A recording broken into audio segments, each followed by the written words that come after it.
How's it going, everyone? Bass here. The Packers have lost yet another extremely ugly game, losing this one to the Washington Commanders 23-21, putting the Packers record at 3-4 and 3 straight losses. Man, I don't really know what to say about this football team right now. I feel like everything I've said the past 3 weeks just keeps replicating with this offense, with this defense, even this special teams. There is so much wrong with this team, primarily on offense right now, and it's just infuriating to watch. So I'm going to give my post-game reaction thoughts right after this game just ended in this video. All right, so I'm going to start with the Packers offense. It was the worst thing on the team today. The defense showed some flashes, but also showed some struggles with run defense, penalties, covering Terry McLaurin. But a lot of the time, it was not a big fault of the defense. Yeah, there was times they didn't make plays and Jair got burnt, but a lot of the times they were on the field for a very long time. And this has been a reoccurring theme over this season. The defense is on the field for a long time, then the offense, a quick 3 and out or a quick 50 seconds to a minute on the field, defense back on the field while they're already tired. And that's not the way to set your defense up for success at all. So when they get burnt after that happens, to be honest, I'm not that blameful of the defense, more so the offense, because they're not putting the defense in a position to succeed. And I'm not saying the defense is perfect, but it was definitely the better unit in terms of offense versus defense for the Packers today, and kind of has been for the last few weeks. And the Packers started really well. 14-3. And of course, one of those touchdowns was from the defense, a pick six. So again, that's why I'm saying the defense played better, because a third of their points was from the defense. But after the first quarter, nothing. I think the Packers had an average negative yards that whole second quarter. And this has been a reoccurring theme. Like, either the Packers start slow and then do a little bit, but then do nothing afterwards, or start a little bit hot and then do absolutely nothing until the very end of the game and kind of make it a game like they did today, but still end up losing. It's been a reoccurring theme. Aaron Rodgers finished 23 for 35, 194 yards, 2 touchdowns. And if you look at the box score, you go, it's a decent game, but again, there's just nothing really going on offense. They think they gave Aaron Jones 7 touches in that first quarter, 8 touches in the first quarter, and then they kind of went away from him again. And I get it. The running game really wasn't working, and the run blocking wasn't working either. The pass blocking looked great. The Packers entered this game with a whole new offensive line. Zach Tom at left tackle, Elton Jenkins back to left guard, Josh Myers at center, John Runyon at right guard, and Yosh Nijman at right tackle. And outside of the few holding calls, I thought this offensive line did a lot better than the few weeks ago, or even last week's with Royce Newman in there. I liked seeing Elton Jenkins back at left guard. David Bakhtiari obviously popped up with that questionable injury designation yesterday after his knee flared up again and was ruled out this morning. So I think the Packers were planning to have Yosh Nijman at right tackle all week up until Saturday. And then, of course, when David Bakhtiari is ruled out, they went, okay, well, we're not going to move a bunch of guys around. Let's just put in Zach Tom at left tackle. And I thought he did really well, especially against a guy like Montez Sweat, who's such a really good pass rusher. So the pass blocking for this offensive line, I think, did well enough. The run blocking definitely was not there. Aaron Jones, 8 carries, 23 yards, 2.9 average.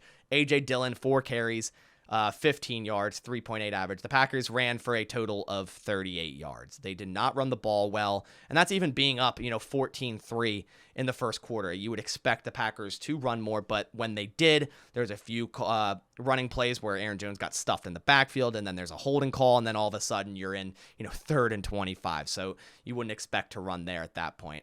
As for the passing offense, again, it's just the tale of, one receiver making some plays and nothing else really happening. A ton of drops today.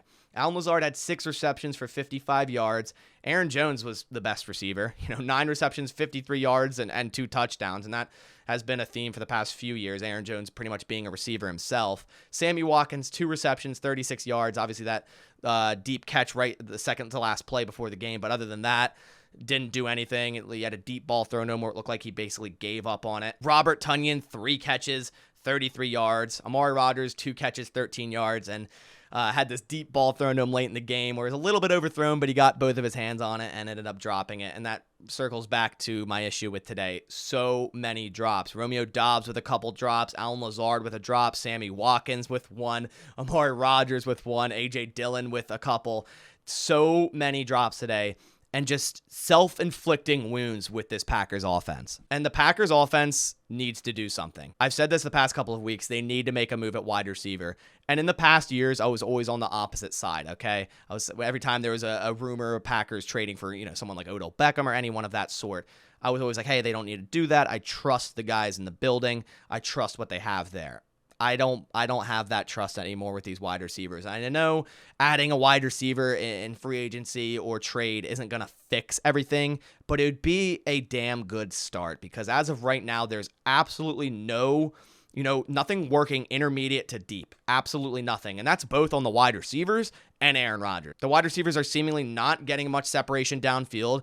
And even if they are, Aaron Rodgers is missing the mark multiple times. And I think that thumb is way more of an issue than Matt LaFleur and Aaron Rodgers are making it out to be with the thumb injury he suffered in that Giants game. These past 2 weeks, a lot of throws are low, off target, behind receivers, not much velocity. I think it is more serious than they're making out to be. But the Packers need to do something with this wide receiver room, especially, Allen Lazard checking out of this game a few times, which looked like injuries. Randall Cobb getting placed on IR. Christian Watson seemingly not coming back anytime soon. Samori Toure finally got some snaps today as he was active. Amari Rodgers did, but I think it's evidently clear that the Packers need to make a move at a wide receiver. So if they don't do it now, they never will. All right, so now moving on to this defense. Again, a very streaky, inconsistent performance by this defense. Early on, they really shut down Taylor Heinicke, and credit to him for coming back and getting in rhythm in the second half and being able to put the balls where they're supposed to be. Early on, he was off timing, throwing bad passes, and the Packers were pretty much flustering him, getting a pick six on him. They only sacked him once. It was a Kingsley Enagbare sack who's looked great so far this season. But, credit to him for putting it together. But the Packers run defense, again, just a complete liability. Brian Robinson, 20 carries for 74 yards. Gibson, 10 for 59. Samuel, 5 for 26. The Commanders ran 38 total times for 167 yards. And then as for the pass coverage, again, we saw more press, some man coverage, Jair following Terry McLaurin in the slot. And early on, it looked really good. Rasul Douglas flying around the field. All these defensive backs flying around, again, dropping more interceptions that they got to hang on to, which would have changed this game, maybe even allowed the Packers to win. A couple dropped interceptions by Jair and Rasul. But the second half was a completely different story. Terry McLaurin tore up this Packers defense, primarily Jair Alexander on the deep touchdown, on the deep comeback, on a crucial third down, on a quick zig route in that 2-minute drill where basically he still stayed in bounds when Jair, all he had to do was push him out of bounds, and that could have also gave the Packers more time at the end of the game. Really, really shaky game by Jair, especially in the second half. Terry went 5 for 73 and a touchdown. Samuel, 5 for 52. Armani Rodgers, 3 for 28, and then the running backs each had 3 catches and 2 catches respectively. And that's kind of been the main thing with this defense, just lack of consistency. Certain drives, they look so good, flying around the ball, getting easy stops, forcing 3 and outs, the interception with Devondre Campbell. There's been times where you go, this defense is legit. And coming into this game, they're ranked the first overall passing offense, which is crazy because this team's 3-4, and somehow they're still the first ranked passing offense. And they likely still will be after this game, but we'll see. But they'll still be at least top 3. But the lack of consistency on this defense, and as I was saying earlier, it has a lot to do with, the Packers offense stalling so frequently and keeping this defense on the field. But overall, just not a good game. The Packers, again, dropping to 3-4, losing to a Washington Commanders team that was 2-4 and really wasn't playing well. Again, the special team shot them in the foot with Amari Rodgers' muffed punt.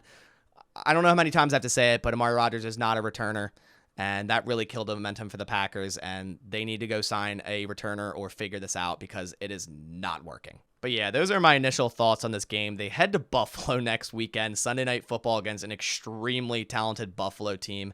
Really worried about how this game's going to go, but we'll see what happens. They have a bit of a longer week to game plan as it's a Sunday night game, but I don't have high hopes going into Buffalo. But I want to hear your thoughts down in the comments below about this game.